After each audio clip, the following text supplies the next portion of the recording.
잠깐 하나님 말씀 좀 나누겠습니다. 창세기 4장 26절 말씀 한번 띄워주시겠어요? 예. 창세기 4장 26절 말씀인데요. 제가 이제 구약 성경을 조금 이렇게 이제 좀 묵상을 좀 하다가 아담과 하와가 하나님 앞에 이제 불순종하고 교만한 죄를 지어서 선악과 사건 때문에 이제 에덴 동산에서 쫓겨나죠. 쫓겨나서 이제 척박한 삶 속에서 이제 삶을 살아요. 저주를 받아서 땅이 이렇게 소산을 이렇게 좀 쉽게 내질 않아요. 막 이렇게 좀 막 가시덤불도 엉겅퀴도 내면서 땀 흘리고 수고해야지만이 이제 땅에 소산을 얻는 그런 어떤 또 여인에게는 또 해산의 고통이 좀 임하게 되고요. 이제 그렇게 그냥 그렇게 살아가게 됩니다. 그런데 그 속에서도 그래도 하나님에 대한 그래도 기본적인 예의는 있었던 것 같아요. 그래서 가인과 아벨이 첫째 아들 가인, 둘째 아들 아벨이 나름 또 이렇게 신앙 교육도 아담이 이렇게 하면서 하나님께 너희 소산을 통해서 감사 예배를 드리고 감사 예물을 드리고 이제 그런 것들을 가르쳤겠죠. 그래서 가인은 또 이런 곡식을 가지고 농사를 지었던 사람이기 때문에 이런 쌀이나 밀이나 이런 걸 가지고 하나님께 제사를 드렸고, 아벨은 이제 가축을 치던 자였기 때문에 짐승을 잡아서 이렇게 제사를 드립니다. 그런데 하나님께서 다 아시다시피 가인의 제사를 받지 않으셨죠. 우리가 굉장히 가인이 되게 열받아 했어요. 그래서 그 분노와 그런 어떤 그런 속상함을 그런 질투, 그 동생 아벨에 대한 질투를 하나님께서 가인이 이제 들여서 살인을 하게 됩니다. 이제 그리고 나서 이제 상황이 이제 펼쳐지는 거예요. 그리고 나서 이제 가인은 도망을 가요. 멀리 도망을 갑니다. 근데 하나님께서 이제 아담과 하와가 그 사랑하는 첫째도 둘째도 지금 이런 상황이 돼가지고 둘째는 죽어버리고 첫째는 멀리 도망을 가버리고 뭐 이런 상황이 됐어요. 부모를 떠나서. 하나님께서 셋째를 주세요. 그래서 셋인가 봐요. 셋을 주세요. 아벨을 대신할 수 있는 하나님 말씀 가운데서 불순종하지 않고 좀 순종할 수 있는 믿음의 가보가 이어질 수 있는 자손을 주세요. 그게 셋이에요. 그런데 말씀을 좀 묵상하는데 좀 묘한 게 있었어요. 뭐냐면 하나님께서는 이 셋을 통해서 결국에는 쭉 믿음의 계보가 이어지게 하거든요. 예수님도 셋의 가보에서 태어나요. 셋의 아들에서 뭐 예수님까지 가기도 전에 노아도 셋의 자손이 되고요. 또 계속해서 그 믿음의 행보가 이렇게 이제 예수님까지 이어집니다. 그런데 그래서 셋에 대해서 굉장히 우리는 긍정적인 마음을 갖고 있어요. 하나님께서 특별하게 택하신 아들인가 보다. 또 예비하신. 그래서 말씀을 좀 묵상하는데 한번 같이 한번 읽어볼까요? 시작. 셋도 아들을 낳고 그의 이름을 에노스라 하였으며 그때 사람들이 비로소 여호와의 이름을 불렀더라. 그냥 생각 없이 딱 읽는데 어느 순간 딱 26절에서 한 단어가 딱 걸립니다. 뭐냐면 비로소. 셋도 아들을 낳고 그의 이름을 에노스라 하였으며 그때에서야 사람들이 비로소 여호와의 이름을 불렀더라. 말씀 묵상하니까 이게 말이 뭐야? 그러면 그 전에는 안 불렀다는 소린가? 뭐 고민을 좀 하게 만들어요. 이 말씀이 이상하네.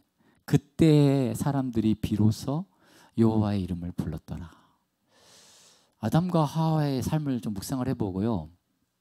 아벨 또 가인의 모습도 봐요. 근데 그들이 에덴 동산에서 쫓겨났지만 하나님을 섬겼던 삶을 살았던 것 같아요. 왜냐하면 가인과 아벨이 제사를 드렸으니까. 아담과 하와가 자식 교육도 시켰을 거고 하나님께 제사를 드려야 되라고 아까 말했던 것처럼 그렇게 했을 건데 근데 이 말이 안 어울리는 거예요. 제가 알고 있는 그런 상황적인 배경과. 셋도 아들을 낳고 그 이름을 에노스라 하였으며 그때 사람들이 비로소 여호와의 이름을 불렀더라. 이게 왜 상황이 안 되냐면 셋이 아들을요 언제 낳았냐면요 106세인가 낳아요. 106세 때. 그러니까 106세 때 아들을 낳았다는 것은 거의 한 100년 최소 100년간은 사람들이 여호와 이름을 부르지 않았다는 소리인가? 라는 이상한 추측을 하게 만들어요. 이상한 상상을 하게 만들어요. 그러면서 묵상이 시작이 되는 거예요. 왜 사람들은 왜 26절에 이 문구가 있었을까?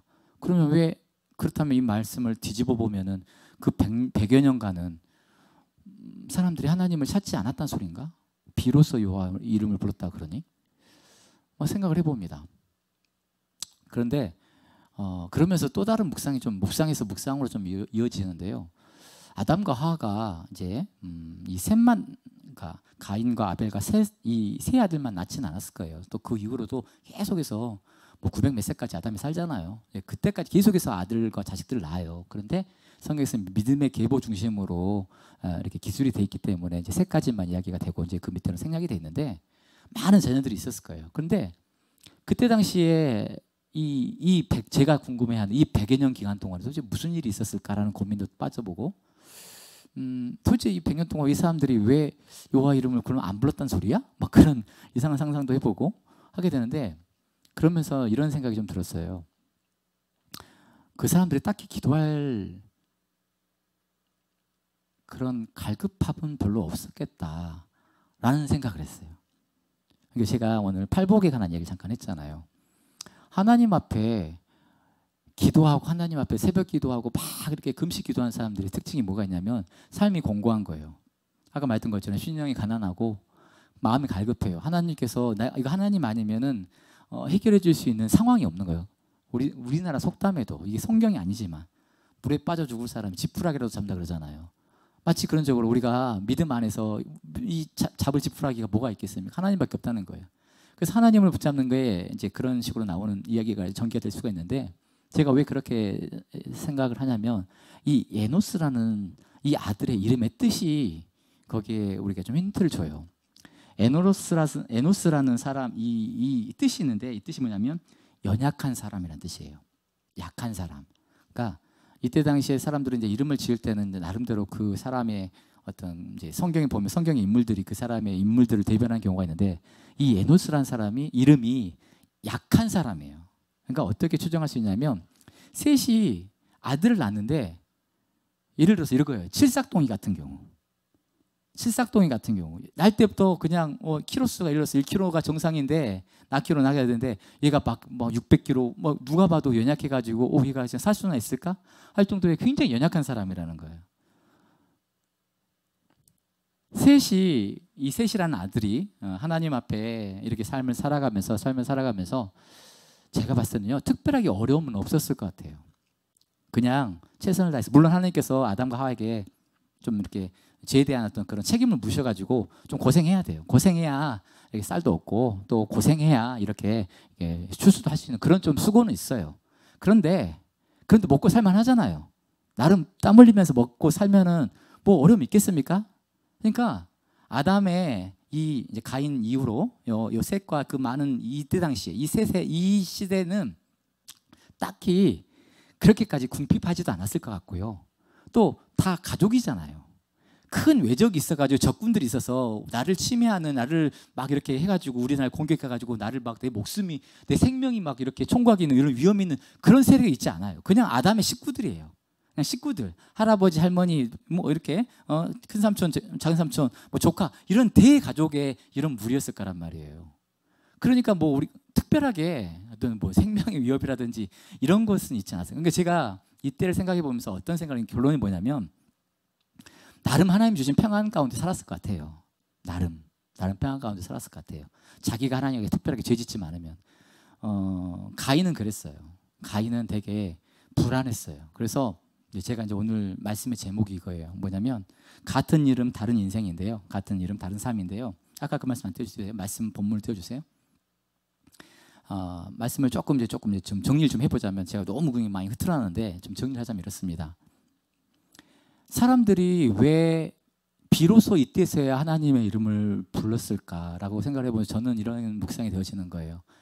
삶이 특별하게 하나님을 부를 만한 그런 갈급함은 없었겠다라는 생각을 했어요. 삶이 나름 그래도 고생하면 땀 흘리면 먹을 거 다 왔고 크게 뭐 나를 위해하는 그런 세력이 있는 세력도 아니에요. 다들 식구들이기 때문에 그렇게 행복하면 사는 시대. 그런데 이 사람 가운데 첫 번째 시련이 와요. 어떻게? 연약한 아들이 태어나는 거예요. 연약한 아들이 태어나. 그래서 이건 어떻게 우리 힘으로는 해볼 수 없는 하나님께서 이 아들을 지켜주지 아니하시면은, 하나님께서 이 아들을 정말 치유하시고 회복시키지 아니하시면 감당할 수 없는, 너무 안쓰러우니까 어떻게 했으면 이 아들의 이름을 좀 그렇게 짓습니까? 연약한 아들, 연약한 사람이란. 그래서 제가 팔복의 말씀을 다시 한번 돌아가 보자 합니다. 우리 삶 가운데서 우리가 원키로는 그래요. 모든 것들이 만사 형통했으면 좋겠어요. 뜻하는 대로, 계획하는 대로 잘 됐으면 좋겠어요. 그런데 아까 제가 이야기했던 것처럼 사람은 참 간사해요. 그래서 속담도 있잖아요. 어디 갈 때 마음 다르고 갔다 올 때 마음 다르다고. 그런 세상의 속담도 있어요. 우리 인간의 기질이 그런 것 같아요. 그래서 이게 신앙 안에서도요, 믿음을 갖고 있는 자들한테도 그대로 좀 적용이 되는 것 같아요. 내가 너무 갈급할 때는요, 기도하지 말라 해도 기도해요. 말씀 보지 말라 해도요, 딱 골방에 박혀가지고요, 말씀을 봐요. 왜? 하나님께서 이 말씀으로 내게 응답 주실까? 저 말씀으로 응답하실까? 이렇게 응답하실까? 저렇게 응답하실까? 대한 그 답답함이 있으니까 그냥 하여간 은혜 가운데 붙어 있는 거예요. 은혜 가운데 붙어 있으면 어떤 선이 하나 연결이 돼서 하나님께서 응답하시지 않는 그런 기대함이 있으니까 기도하지 말라 해도, 말씀 보지 말라 해도, 금식하지 말라 해도 금식 기도해요. 그런데 삶이 풍요롭고 아까 말씀드렸던 것처럼 넉넉하고 모든 것들이 잘 되고 자자손손이 되는 것들이 모든 것이 성공하고 형통해요. 그러면 우리가 참 하나님 앞에 겸손하면서 하나님께 감사를 드리고 나가야 되는데, 이게 오히려 기도의 끈을 느슨하게 만들고 말씀 가운데서 우리를 노출하는 시간들을 좀 줄여놔요. 왜? 딱히 기도 안 해도 될 것 같거든요. 딱히 말씀 가운데서 안 살아도 뭐 하나님께서 선하게 잘 인도하시는 것 같거든요. 그러다 보니까 우리 삶이 많이 느슨해지는 모습을 봐요. 그래서 참 아이러니하게도 팔복의 말씀이 진짜 복인 것은, 우리 삶이 연약하고 부족함이 있고 약간의 넘어짐이 있고 막힘이 있을 때 그게 오히려 기회가 돼서 연줄이 돼서 하나님 앞에 딱 붙들림 받은 그 삶이 결국에는 가보니까 하나님께 복된 인생이라는 거예요. 뒤에 오늘 말씀 잠깐 제목 띄워주실래요? 같은 이름 다른 삶이잖아요. 제가 왜 이런 제목을 띄웠냐면요, 가인의 삶과 이제 셋의 자손의 삶이 달라요. 근데 두 가문의 이 식구들 중에 이름이 똑같은 사람이 있어요. 이 가인의 아들이 에녹이에요. 에녹. 그리고 이 셋의 자녀들 가운데도요, 에녹이 있어요. 근데 가인의 에녹은요, 어떤 의미냐면요, 둘 다 똑같이 에녹인데요, 가인이 막 도망가가지고 성을 쌓아요. 성을 쌓고 자신의 아들 낳는데 에돔이라고 해가지고 그 성을 에녹성이라고 이름을 줘요. 그 뜻은 저에게 어떻게 묵상이 됐냐면요, 자기를 지키지 않으면 안 돼요. 굳이 성 쌓을 거 있습니까? 같은 식구들인데. 근데요, 지인자가 있는 거예요. 아벨을 쳐 죽였거든요. 그러니까 하나님께 막 간구하잖아요. 하나님도 저 이대로 도망가면요, 사람들이 만나는 사람이 누군가 와가지고 나 죽일 것 같아요. 그러니까 저에게 표시를 주세요. 그러잖아요. 하나님이 그래서 자비를 베푸시고 표시를 좀 주시잖아요. 예, 표시를 줘가지고 가인 함부로 못 죽이게 만들어요. 그런데 그 하나님도 신뢰 못 해가지고 불안한 거야. 성을 쌓아요. 성을 왜 쌓습니까? 못 넘어오게, 나를 지키기 위해서 성을 쌓는 거잖아요. 그게 가인의 자손의 에녹의 뜻이에요. 그런데 셋의 자손이 에녹이 있어요. 그 에녹은 어떤 에녹이냐면요, 하나님과 동행하던 자예요. 그래서 하나님께 들림 받아가지고요, 죽음을 안 보고 하늘로 올라간 사람이에요. 그 뜻은 무슨 뜻이냐면 하나님이 지키시는 사람이에요. 누가 하늘까지 올라가가지고 에녹을 범하겠어요? 전자의 에녹과 후자의 에녹은 똑같은 이름이 에녹인데 본인의 삶을 본인이 지켜야 되는 에녹이고, 전자는, 후자는 하나님이 지킨 사람이에요. 하나님이 하늘성에서 천성에서 딱 지키고 있고 하나님과 동행하는 사람이에요. 두 번째 또 있어요. 라멕이라는 사람이 있어요. 라멕. 근데 이 전자의 라멕 있고 후자의 라멕이 똑같아요. 가인의 자손의 라멕 있고 이 셋의 자손의 라멕이 있는데, 전자의 라멕은 어떤 사람이냐면 가인하고 똑같이 살인죄를 진 사람이에요. 살인죄를 짓고요, 또 묘하게도 이 사람은 일부 이처제예요. 하나님께서 세우신 가정은 일부 일처제거든요. 그런데 이 양반은 뭐가 잘났는지 부인을 둘을 둬요. 하나님의 질서를 파괴하고요, 하나님 지으신 생명을 또 역시 마찬가지로 자기 마음이 속상했다고 어떤 마음이 상한 게 있어, 화가 있어가지고 사람을 쳐 죽여요. 그런 자가 라멕이에요. 그런데 이 셋의 또 자손 중에 또 라멕이 있어요. 근데 그 라멕이 누구냐면 노아의 아버지예요. 노아의 아버지. 라멕이 노아를 낳으면서 노아에게 이름을 지은 때 이런 배경을 줘요. 뭐냐면 이 자손들이 되게 힘들고 퍽퍽한 삶을 살고 있는데 하나님의 위로가 이 아들로부터 있을 거다라는, 그걸 기원한다는 마음에서 이 노아라는 이름을 지어요.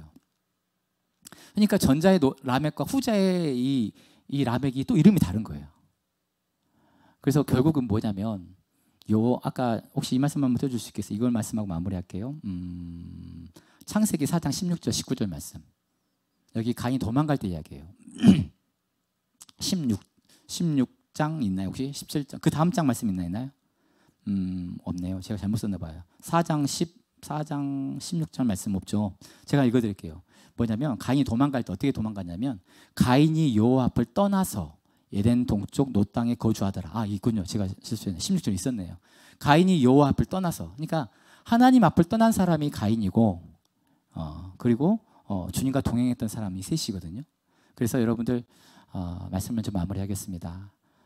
우리 삶 가운데서 하나님 앞에 딱 붙들림 받은 사람과 하나님을 또 이렇게 떠난 사람, 이 가인과 에녹으로 우리가 분류할 수 있는데, 똑같은 그 자손 가운데서 똑같은 사람의 자손들이 나와요. 에녹도 나오고 똑같이 라멕도 나오는데, 하나님이 지켜주지 아니하시면 하나님이 지키는 사람과 본인 스스로 지켜야 되는 사람, 하나님의 질서를 파괴하고 하나님이 지키신 그런 하나님의 형상들을 파괴하는 사람과 하나님의 위로를 바라는 사람, 우리 가문이 달라지거든요. 차이는 뭐냐면 하나님과 얼마나 동행했느냐예요. 그리고 아까 팔복이 이야기했던 것처럼 때로는 우리 삶에 연약함들이 있을지라도 그 연약함들이 하나님과의 접붙임과 붙들림 받는 하나의 끈이 될 수 있다면 그것이 진정한 또 복의 이유가 될 수가 있다.